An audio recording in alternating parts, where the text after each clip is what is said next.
Nós será formador não conheci com nos planos de renovação naturalmente, passou a Casa Cultura de Turgende, nós estamos bezig que aqui par de anos acaba, pois preocupação está naturalmente com nós também será o budget para realizar o projeto, nós estamos bom onderweg, com o efforts de nós mesmos também, mas naturalmente nós está fazendo apelação na comunidade também, com outros semana nós temos conferência de imprensa, com também launch como bisa é crowdfunding na Aruba e na Holanda.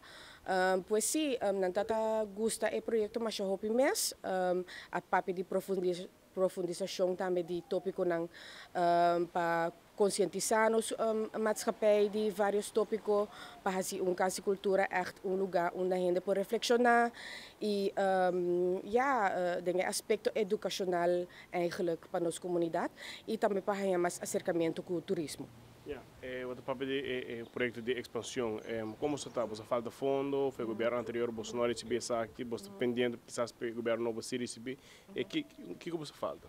Bom, nós recebi do governo anterior sim, 4 milhões, que nós estamos contentes com ele, essa aqui nós por começar com nós fase 1, kuta e dak e pilar ng biyo dus ko nang hopi fundamental como este wado derecha e ku segura casa cultura para o futuro pero nos quer casa cultura elevar para nos comunidade porque é casa para toda gente e eigenlijk não tem hopi de senang no casa cultura é único de sua sorte den Caribe holandês que nós tem que hopi proud de essa aqui e zorg para nos manter ele também. Quanto você falta euro para finalizar o projeto? Alrededor de 2 milhões. Okay. Sim. E a formadora mesmo, que vai de frenar, algo positivo para que quizás fundo para o futuro? Bom, não tem que barato ng mes naturalmente, não tem que wak den comunidade que cultura tem mister, que falta, nós tem que wak quanto nos mes por receber de outra fuente não, que men tá muito trempang para bisa esse não. Quando sigo sustém de setor privado, instância de por lá entre outro?